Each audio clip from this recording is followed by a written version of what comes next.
resolveu tomar por conta própria, porque pensou, meu problema é tireoide, vou tomar. Ele passou 2 anos tomando 16 ou 20 gotas de Lugol. Chegou para mim com hipertireoidismo muito alto.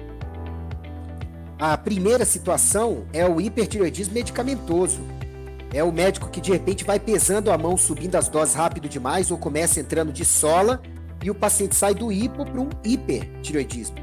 Acontece. Mais comum, um hiper por exaustão da tireoide virar hipo, ou seja, a doença de Graves, o hipertireoidismo autoimune, continua o ataque autoimune e depois vai para uma doença de Hashimoto, que é o hipo. Solução de Lugol e tireoide. O que uma tem a ver com a outra? Qual que é a importância? A solução de Lugol é uma forma de você repor iodo e iodeto para o corpo. E não é só a tireoide que precisa de iodo e iodeto. Pele, mamas, próstata, intestinos, vários outros lugares. Mas é claro que a maior parte do iodo vai para a tireoide. Então a solução de Lugol, eu passo para os meus pacientes depois de ter uma dosagem de iodo sérico, né, no sangue, ou iodo na urina, ou de preferência os dois. E assim, em geral, meus pacientes tomam de 1 a 3 gotas por dia, em geral, quando necessário. Só que eu peguei ano passado um paciente que ele viu na internet exatamente a história que você contou. Resolveu tomar por conta própria, porque pensou, meu problema é tireoide, vou tomar. Ele passou 2 anos tomando 16 ou 20 gotas de Lugol. Chegou para mim com hipertireoidismo muito alto, sabe? E já chegando àquele ponto onde o hipertireoidismo está tão alto que outras glândulas diminuíram o seu funcionamento para o paciente não colapsar. Então, complicado de otimizar o caso dele. Agora, a solução de Lugol, que é o piodine, fulcros vesiculosos, iodo oral, tudo isso tem o seu espaço se o paciente tiver realmente uma carência de iodo comprovada. O pessoal está perguntando aqui em que situação o hipotireoidismo reverte para hipertireoidismo. É possível isso acontecer? É possível, em 2 situações principais, não estou dizendo que sejam as únicas, tá? A primeira situação é o hipertireoidismo medicamentoso. É o médico que de repente vai pesando a mão, subindo as doses rápido demais, ou começa entrando de sola, e o paciente sai do hipo para um hipertireoidismo. Acontece. E a outra coisa que pode acontecer é o paciente que realmente usa muita solução de Lugol em excesso, ou alguma forma de iodo em excesso. Porque o iodo é assim, Fernando, uma dose muito pequena, comparativamente com uma dosagem de cálcio, de magnésio e companhia, uma dosagem de iodo muito pequena, pode fazer a tireoide hiperproduzir hormônios da tireoide se ela tiver os outros insumos para isso e um mau controle do organismo ante os outros hormônios, que normalmente vão tentar contrabalançar. Então, tem que tomar esse cuidado com essas 2 situações. Fora isso, eu não costumo ver o hipo virar hiper. É mais comum um hiper por exaustão da tireoide virar hipo, ou seja, a doença de Graves, o hipertireoidismo autoimune, continua o ataque autoimune e depois vai para uma doença de Hashimoto, que é o hipo autoimune. Eu sei que existe 2 grupos, né? Um grupo de médico que apoia o uso de hormônio e outro que tenta não usar o hormônio, que não aceita ou diz que o hormônio aí é artificial, vai causar câncer, né? Mas no caso específico da tireoide, quando você acerta a dose, que seja com T3 e T4 através de suplementação manipulada, ou o famoso Puran da vida aí, depois que você acertou essa dose, então o paciente vai ter uma vida normal, porque o hormônio da tireoide é muito importante para o metabolismo de toda a saúde corporal. Então, se eu acertei a dose, paciência, eu vou usar, se eu já estou usando as 5, então eu vou usar até o último dia da minha vida. Ou vai ter efeito colateral? Dependendo da dose, dependendo da causa. É como eu te disse, por exemplo, o paciente chega para mim usando 37,5, tá? Que é uma dose relativamente baixa.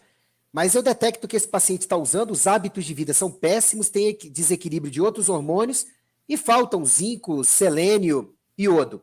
Eu posso compensar esses fatores e o paciente começar a apresentar hiper.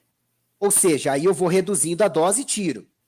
Certo? Agora, tem pacientes que, usando uma dose muito, muito alta por mais tempo, como eu te disse, vai ser muito difícil você retirar. Agora, o ser humano é dinâmico, Fernando. Se eu tinha um padrão de vida e depois eu mudei muito a minha alimentação, ou fui morar em outro país, ou mudei meus hábitos de vida, pode ser que o que estava equilibradinho, bonitinho e seria para a vida inteira, precise ser reavaliado. Porque a tireoide, a todo dia, ela está oscilando de acordo com a nossa demanda. Quando a pessoa depende de uma dose muito alta de hormônio da tireoide, ela perdeu a capacidade de se adaptar a cada período. E aí você tem que fazer uma adaptação periódica de acordo com que ela te informe novos exames. A audiência que não para de mandar pergunta, mas eu tenho que encerrar a tireoide aqui, e acho que a pergunta importante é: qual sinal que a tireoide dá para a gente? Opa, não está legal, não está funcionando, porque nem todo médico, né, a maioria da população aí atende em serviço público, né, solicita o exame do TSH, né, ou de outros hormônios aí que você queira falar. Quais são os sinais que eu tenho consciência que a minha tireoide não vai bem e eu tenho que procurar a ajuda de um profissional médico? Bom, não são sinais exclusivos, né? Porque tudo é multifatorial no organismo, mas alguns sintomas para suspeitar taquicardia, aumento de pressão, irritabilidade e ansiedade, dificuldade de concentração, pânico, sudorese excessiva. Aí você vai suspeitar do hipertireoidismo, insônia, tá? E no hipotireoidismo, inchaço, dificuldade de emagrecer, cansaço muito fácil, dificuldade de raciocínio, baixa imunidade, frio intenso. Então, é esse leque que você vai suspeitar do hiper ou do hipo. Mas, Fernando, a tireoide afeta absolutamente todos os órgãos do corpo. Por isso que eu comecei com ela. Porque é o T4 que vira T3 e o T3 que ajusta a velocidade e qualidade de funcionamento de todos os tecidos no organismo. Então, virtualmente todo sintoma é causado ou agravado por problema na tireoide, até infertilidade. Até infertilidade. Então a tireoide afeta até o sexo? Sem dúvida, sem dúvida. A tireoide pode afetar, em casos de hiper e hipotireoidismo, no homem, a libido, disfunção erétil, dificuldade de manter ejaculação, manter ereção, ejaculação precoce. E no caso da mulher, pode afetar desde a fertilidade e lubrificação até causar dor na relação sexual. Eu quero dar um recado para você, profissional da área da saúde. Indústria da Saúde Brasil, e Brasil com Z. Você que é profissional da área da saúde ou quer se tornar um profissional da área da saúde, essa é a instituição que vai te ajudar a conquistar um espaço nesse seleto mercado. Exatamente isso. Você pode, a partir de agora, fazer um curso via ensino à distância por computador em qualquer lugar do Brasil ou até mesmo do mundo. Olha, a indústria da saúde do Brasil, ela tem alguns cursos que realmente valem a sua atenção. Doutorado em naturopatia via ensino à distância. Extensão universitária em fitoterapia, também na modalidade EAD. Extensão universitária em naturopatia, também via ensino à distância. Extensão universitária em ortomolecular, mais talassoterapia. Tudo isso você pode acessar agora pelo site Indústria da Saúde Brasil, brasilcomz.com.br. Acesse e tenha mais informações. Inclusive, esse é o WhatsApp que você pode entrar em contato agora, de domingo a domingo, a qualquer hora, para ter mais informações.